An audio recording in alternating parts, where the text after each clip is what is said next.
Hello everyone, G-315 here, and today I'm wearing the classic DW-9600, a screw down case back G-Shock watch. Really great build and at affordable price. So have a look at the review video for full look. Today I'm gonna show you guys another G-Shock watch that is great in terms of price. Not so much in terms of material and construction, but it is also great in terms of size because of how small it is and how it will give you guys a really great fit. So this is called the G-Spike series. This is not the first time I review this kind of watch on the channel, but this will be the first time I review a G-Spike that came with this type of watch face.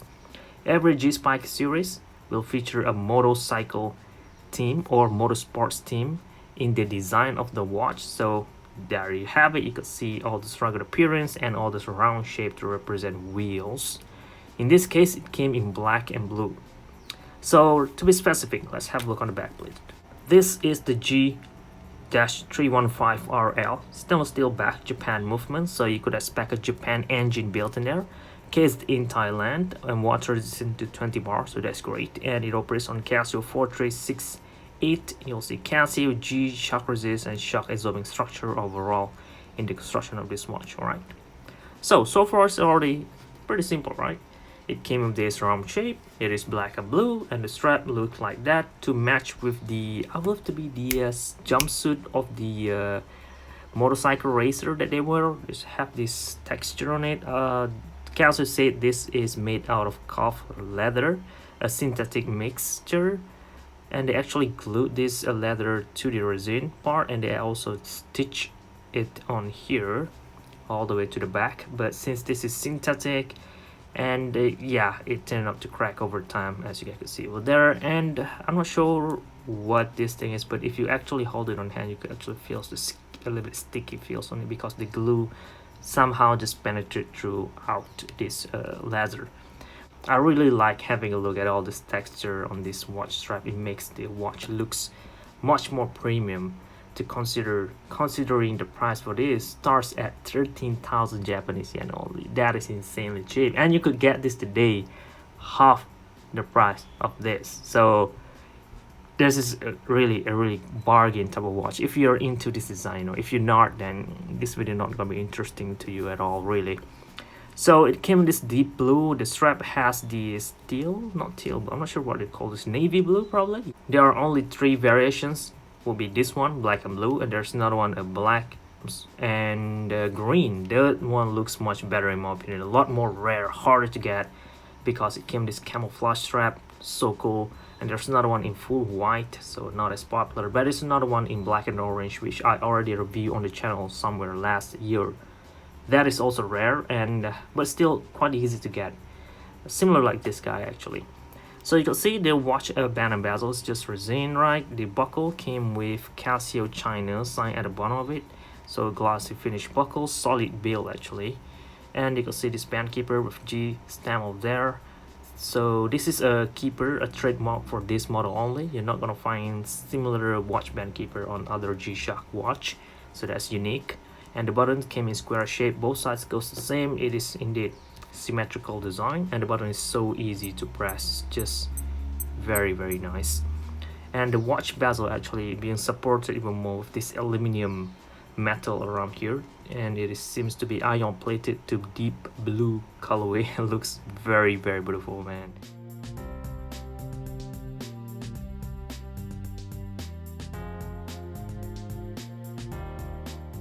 I'm sure all of you guys already knew by now that this watch is great, but what else that you could get out of this G-Shock watch? First of all, really beautiful sunburst effect watch faceplate and a lot of digital display, and obviously hour and minute hand which could glow in the dark.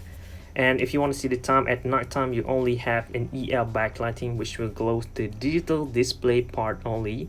But since the hand goes all the way over the digital display panel, you could see some silhouette of the hour and the minute hand, so that will help as well to tell the time at night time. But you does have the digital display to do all that for you, so you're good to go. Right now it is displaying time in digital. You can swap the digital display to display the day or the date.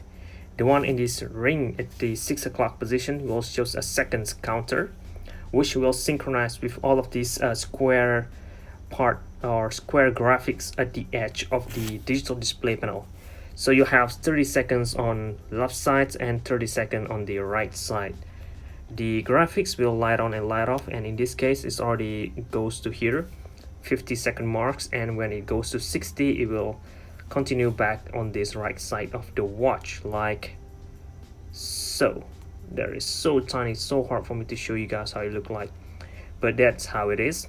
And the one in the middle over here, just next to it, is for the minutes counter. So you can see 01, 03, 04, 05 all the way around. So you'll end up with 10 graphics over here, so which will equals to 10 minutes.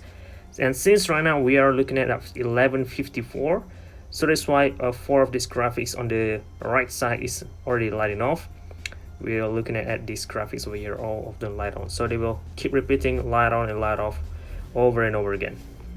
Also from the watch face, you can see you have your daylight saving, signal, alarm and snooze function already. Those are the placement for the indicator. By pressing the mode button once, the watch will bring you into the world time mode. There it is. So basically you could have a look at your local time from the analog hands, and the digital time will show you the world time part. And since the watch face is buried all the way down in there, it's kind of hard to see at certain angle.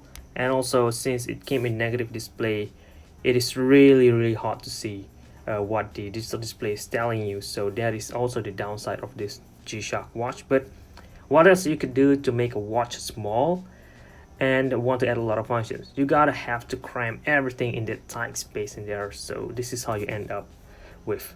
Next function will bring you into the countdown timer mode, which has a range to 60 minutes only.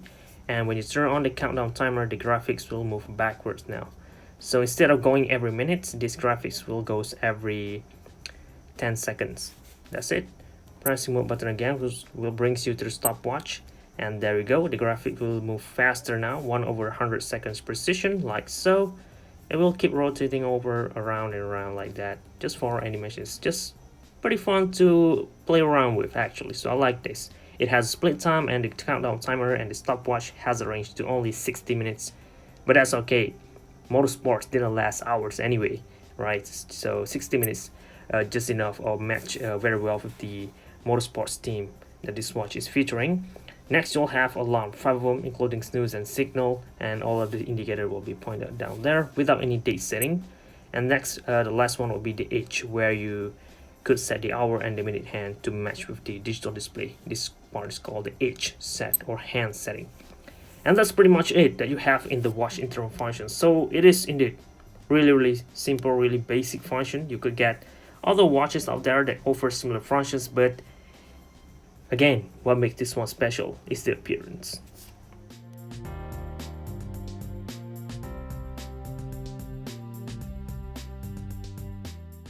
That is how it looks like. Pretty cool, right? Fits very well for my 15 cm circumference wrist.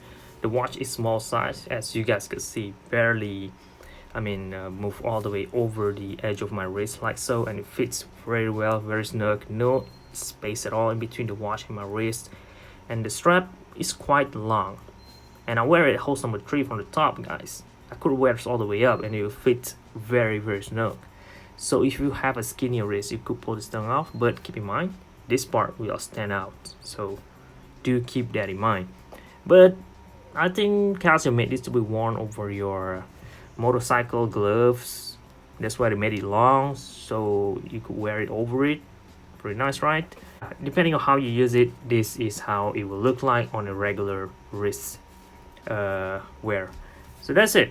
Alright, I hope you guys found this video a little bit useful, informative and entertaining as well, just in case you just want to have a closer look at the watch. If you found this out there, I hope this video coming handy for you to decide whether you should grab this watch or not, at least. So if it's got your interest, then this is it. If this video turns out making you didn't like the watch, then I appreciate that. I'm glad I was able to help anyway. So that sums it up. Thank you very much for watching. This is Judge F, and